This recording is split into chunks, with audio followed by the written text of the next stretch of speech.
Salut, finalement, je vais pouvoir te parler du 33 mm f1.4. Ça fait longtemps que j'ai envie de t'en parler, ça fait longtemps que j'ai envie de le tester et de voir les résultats. Quand j'ai entendu parler qu'ils allaient sortir ce 33, j'étais super content parce que je me suis dit, tiens, le 35 mm, c'est l'un des objectifs préférés des photographes Fujifilm. Donc, comment est-ce qu'il va être? Est-ce que ça va être mieux? C'est 2 mm de différence, parce qu'on parle de 2 mm de différence au niveau de la longueur focale. Est-ce que ça va faire une différence? Au niveau de l'ouverture et du diaphragme, on est à maximum f1.4, ce qui est la même chose pour les deux. Donc, est-ce que ça fait vraiment une énorme différence? Je veux pas les comparer vraiment en soi, mais étant donné que 35 mm c'est le plus proche qu'ils ont à offrir actuellement de ce 33, je me suis dit, comparons les deux et regardons un petit peu les résultats de l'un et de l'autre.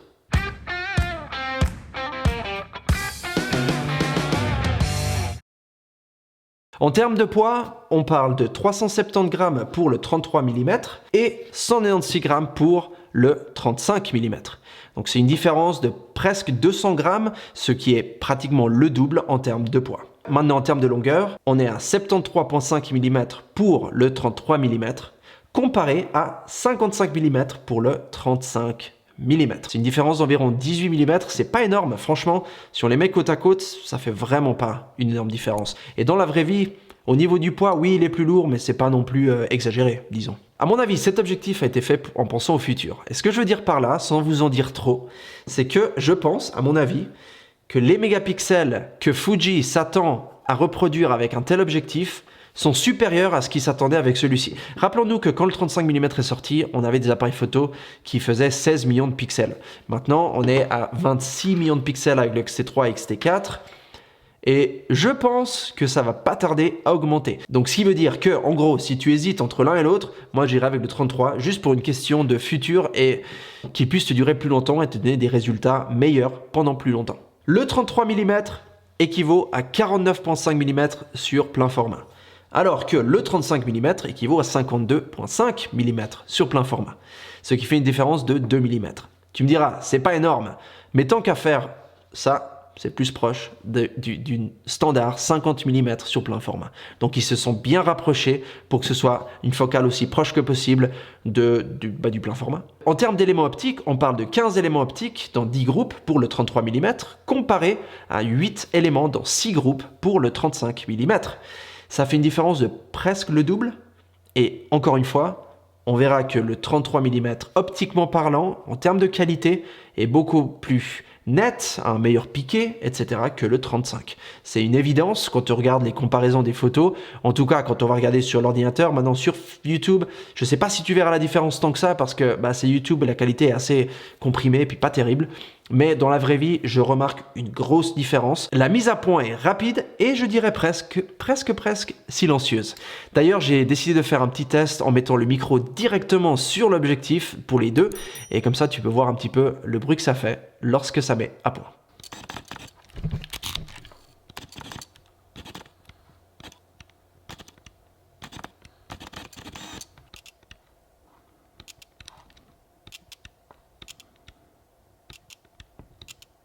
Il y a un mécanisme de verrou pour l'ouverture du diaphragme, comme on trouve d'ailleurs dans les objectifs de la série GF, c'est de là que ça vient, et Fuji a commencé à mettre ça sur tous leurs nouveaux objectifs, donc voilà, c'est pas une nouveauté, mais c'est le petit bouton ici qui permet en fait d'aller sur automatique et de bloquer.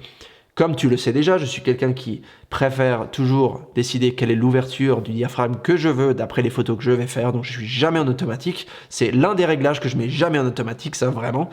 Mais pour quelqu'un qui aime faire des photos en automatique, ça te permet de le faire sans que par erreur ça change. Yes, cet objectif est tropicalisé, finalement. C'est génial pour ceux qui aiment l'astrophotographie par exemple, ou ceux qui aiment faire des photos en hiver dans les soirées où il fait bien froid et qui veulent apporter leur Fuji avec eux. Tu peux aller jusqu'à moins 10 degrés. Donc si tu as un boîtier tel que le XT3, XT2, XT4, etc. qui lui aussi est tropicalisé, ça va te permettre de ne pas geler le capteur et l'objectif. Et c'est aussi très bien pour ceux qui veulent faire des photos dans un environnement qui a de la poussière ou qui a de la saleté, qui a de l'humidité, etc. pour éviter que tout ça rentre dans ton boîtier. Au niveau de la qualité, c'est la qualité Fuji. C'est du métal, comme le 35 mm d'ailleurs, comme la plupart des objectifs prime de chez Fuji. C'est de la qualité irréprochable et comme d'habitude, ils ont fait fort. Le bouchon, le fameux bouchon, c'est un petit détail presque insignifiant, mais quand on le met dessus, il ne bouge pas. Et ça, c'est important. Le nombre de fois que je l'ai perdu dans mon sac, au studio, que tu le prends, il se décroche, etc. C'est vraiment irritant. Donc ça, c'est génial.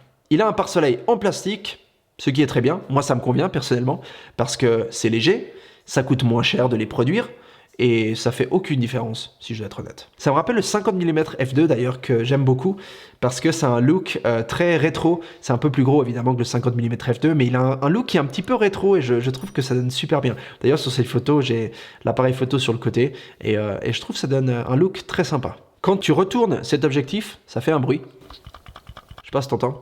Voilà, c'est un petit peu le bruit, tu sais, comme quand tu retournes les vaches et que ça fait ce bruit, ce mrrr. Ah, t'as vu cette imitation? Pas mal. Et la raison, c'est parce que dedans, il y a un moteur linéaire, ce qui veut dire que quand tu le branches et tu le connectes à ton appareil photo et que tu l'allumes, le moteur va s'activer, tu n'entendras plus ce bruit. Donc c'est normal qu'il y ait un petit bruit qui bouge si tu te poses la question. Le 33 mm est fabriqué aux Philippines, alors que le 35 est fabriqué au Japon, où l'était. Voilà. Personnellement, j'adore quand c'est fabriqué au Japon, mais c'est au niveau de la qualité, c'est la même chose, ça fait aucune différence. Fujifilm s'assure que la qualité soit maintenue, peu importe où ils les produisent, donc c'est top. Voilà, donc tout ça c'est génial, j'adore parler de toutes les spécificités, tous les côtés techniques, etc. C'est cool, il faut en parler, c'est bien, c'est important, mais j'aime aussi voir ce que ça donne dans la vraie vie et les vrais résultats, si je peux les appeler comme ça. Donc commençons tout d'abord par un petit photoshoot que j'ai fait avec mon fils dans mon studio. Comme tu peux voir ici, j'ai utilisé un passeport de color checker pour m'assurer que la qualité des couleurs soit là, que ce soit les couleurs pareil qui était dans le studio. Donc j'ai un petit peu retouché les couleurs, donc c'est pas les couleurs originales, j'ai fait un petit peu de traitement sur Lightroom, pas grand chose, mais je préfère te le dire, c'est pas des photos qui sortent directement de l'appareil photo. Les voici.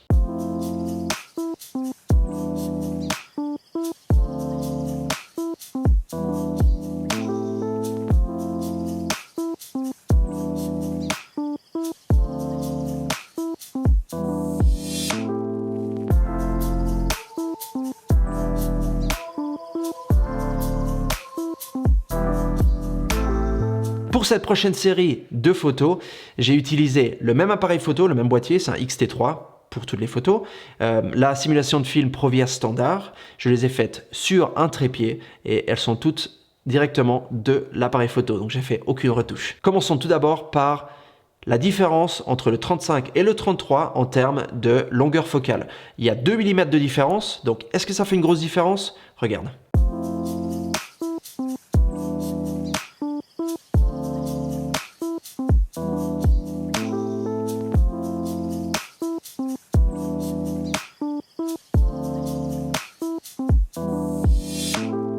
Et pour cette prochaine série, qui est encore une fois même réglage, comme tu peux voir ici, j'ai fait ça dans mon studio. Le but de cette série, c'est de te montrer la profondeur de champ, la différence entre le 35 et le 33, pour que tu puisses voir aux différentes ouvertures s'il est très différent ou pas avec le bokeh.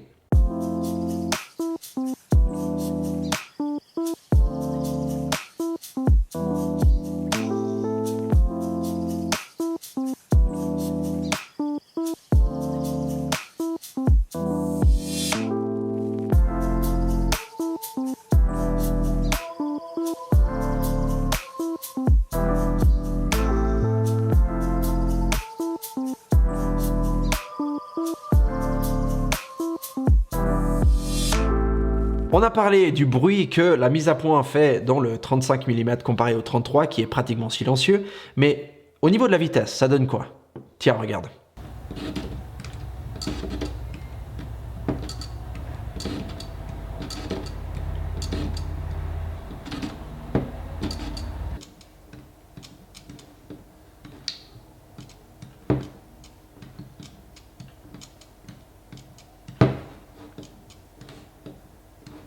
Tout à l'heure, je suis allé faire une balade avec mon fils et j'ai décidé de prendre mon appareil photo et le 33 mm pour faire quelques photos de tout et de rien, de la vraie vie, sans me prendre la tête, si on peut dire ça comme ça. Voilà, donc là, ça te donne un petit peu une idée de ce que ça donne si tu utilises cet appareil dans la vraie vie. Donc voilà, ces photos n'ont pas été traitées, elles sortent directement de l'appareil photo sur ton écran. La plupart ont été shootées à f4 ou f5.6. Voilà ce que ça donne.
En conclusion, qu'est-ce que je pense de ce 33 mm? Et surtout, c'est lequel le meilleur, hein? Je pense qu'il n'y a pas un meilleur, si on veut bien.